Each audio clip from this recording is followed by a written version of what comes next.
welcome to episode 15 of Seeing Off the New Ball, a Bergvliet original. Joining me today is Earl, the Pearl, as Greg calls him, so we'll stick with that, and the club veteran, Marci. How you doing, boys? How you doing, Earl? All good. Morning. All good on my side. Fantastic. We're keeping in Bergvliet's traditions with traditional collapses, and today's been a bit of a collapse with the main host, Greg, unfortunately having to step out, our director with load-shedding issues, so it's going to be getting right into it, starting with the always hot Titans. How did they go, Marci? So they've played Lenter here home, and they played at the Peninsula Cricket Field on the synthetic wicket. Ooh.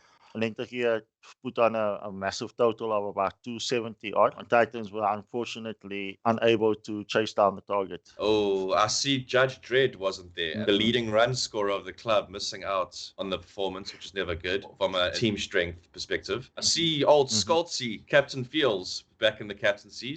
Again, getting another loss, which is not going to go down well with him. Drinking again with the left hand for Fields.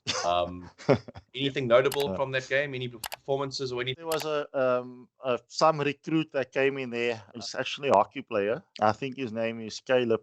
I do speak under correction. He got a 70 odd first match for the Titans and for the club. Very impressive. And remember, it doesn't matter if you're wrong, because we always right on this podcast. So you don't have to worry about being corrected. Even if Adam didn't play this last weekend, he made naught. Yep, so unfortunately getting a loss there for the Titans. Going to be moving on to the Marci thirds.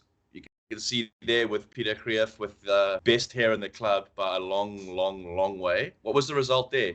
We played against Durbanville away, and Durbanville put on a score of 244, and we lost about 100 odd runs as well. We couldn't chase it down. Oh, unfortunate. I see Judge Dredd played for the thirds. How did he do? He made about, I think, 43. He came in number 5, batted till the end. Well, I came in. He told me, "Hey, Marci, I'm on 41. Stay here with me. I need my 50." And I think it was 2 balls later, they've given him LBW, 50 avoidance again. Oh, who gave him out LBW?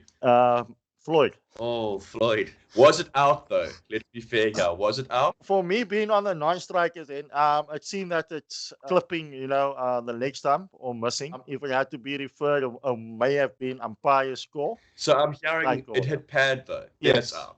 Like I've said before at practice many times, it's very simple. If it hits you on the pad, it's out. Fair decision then by Floyd. Ramesh, I was wondering when he's going to actually kick off, because he looks like he can bat. He hasn't yet, by the sounds of it. Yeah, he's also a very tricky bowler to face, old Presh. Like he comes in off this casual run up, and it looks like it's not going to be too bad. And then it's just this horrible, skiddy Yorkers the whole time. Yeah, speedy. Yeah, and it's a lot quicker than you think as well. And yes, you are right. He definitely can bat a bit as well. So I'm sure it'll happen soon. Marci, how did your personal bowling performance go? I bowled 3 overs, 2 wickets for 21 runs. And mentioning about Presh as well, he took 3 wickets. He bowled a phenomenal 7 over spell on the trot. Fantastic. Moving on to the Miracle Men. They had a double-header this weekend. We started with the first game on Saturday, which was against Sherwood at home. Probably why I can see there that Solomon was captain, probably because it was a home game. So he was like, yep, definitely will captain this. Ryan, who apparently is injured, is the greatest all-rounder in the club, injured at the moment.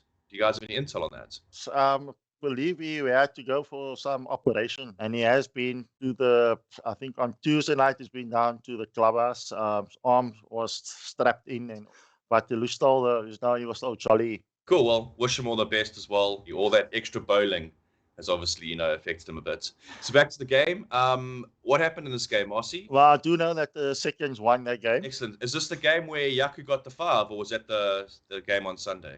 Yes, it was the game on Saturday. Yaku took his 5 there, yes. Good to see him coming up. Is he still bowling that leg spin? Enticing balls that he throws up there. So him and Brendan must have made one hell of a combo together, just throwing hand grenades from each end. I like it. Anyone notable with the runs? No, I'm not too familiar with that. Okay, cool. Then we'll move on to the Sunday game for the Miracle Men. And obviously you were scoring, Marci. And again, massive thank you. I'm sure the whole club's very appreciative of your efforts behind the scenes with scoring and all that kind of stuff. How did this game go? Oh, wow. We rocked up at UWC. I waited for the opponents. The field, the guys were, walking around the field, admiring the view. UWC looking for players there. They started off with 6. They said, now let's score the game at something to 11. So the guys were actually keen to play. They even said, let's play a 6-a-side tournament against them. Sorry, I'm going to need to leave. I can probably dial back. Maybe next time. I have to go. I drop the kids off at school. Okay, cool, man. Cool. Cheers. UWC were not keen to play. They only had 6 players. They were calling around for guys to come and fall. Eventually, UWC got extra 2 players. He was asked me if I had my whites there to play for them. William said, we can loan him for one day to UWC. Unfortunately, I never had my whites, but yeah, I enjoyed the game. We bowled out UWC for, I think it was 45, and we needed to chase 46. Craig Lawrence was bowling there, bowled very well. I think he picked up 4 sticks. Kabir I think he picked up 2 wickets. A good performance. So the whole team had a 50 avoidance. That was the...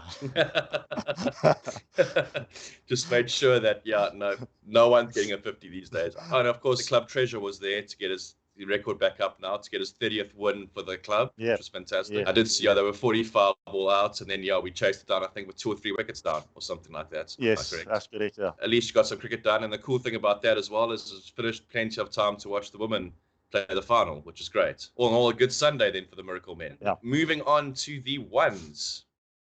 The ones came back in strong and got a nice, powerful win. Makassar batted first, am I right? Or did they bat second? Did we bat first? I cannot remember. Give me 2 seconds to get intel. Lloyd, did you guys bat first on Saturday? My intel says they batted first. So the ones batted first.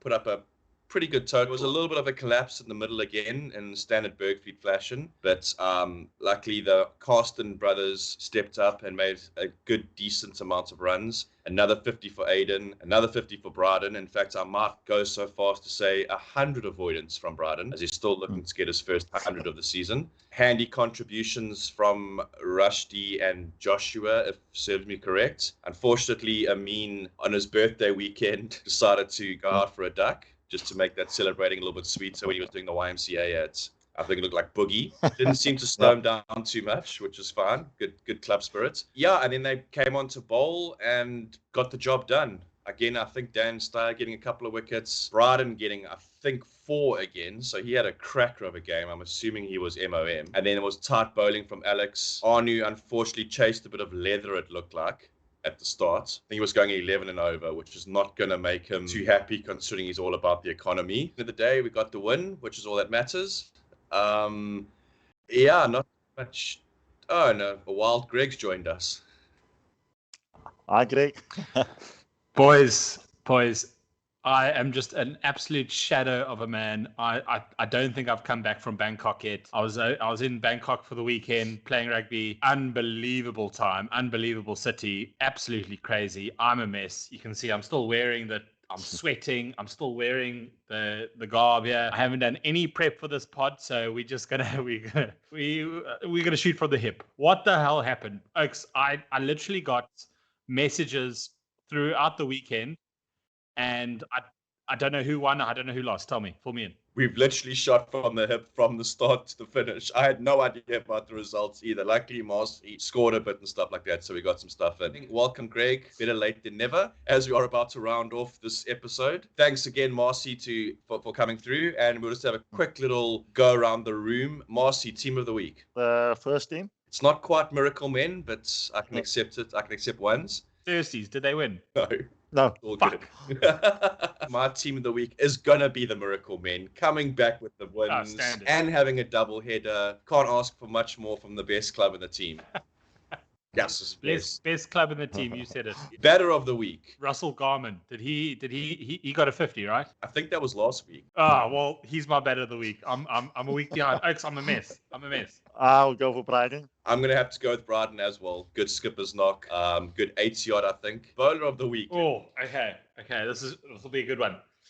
Let's go Craig Lawrence. How did he do? He bowled well. Yeah, Good. We'll go with that. Mhm. Craig, you're my man. I will go with Prish. Cool. Fresh. Yeah. I am going to go with Yaku because if memory serves, if I'm right, well, again, have to be right because we're never wrong on the podcast. I think it was his maiden Fafa for the club. No, I do remember. I literally, I think I connected to Wi-Fi at a pub at down Soy Cowboy in Bangkok, and I remember there was chat about Yaku getting a Fafa. If I could take, no, Craig's my man, but well done, Yaku. I think we have to round up as our director is about to get cut off thanks to the times we live in and the glorious power that our government provides with us. Thanks, Marci. You were a great hand today. Have a good week, guys, and good luck for the next week. All right, guys. Thanks. Cheers. Cheers. Bye.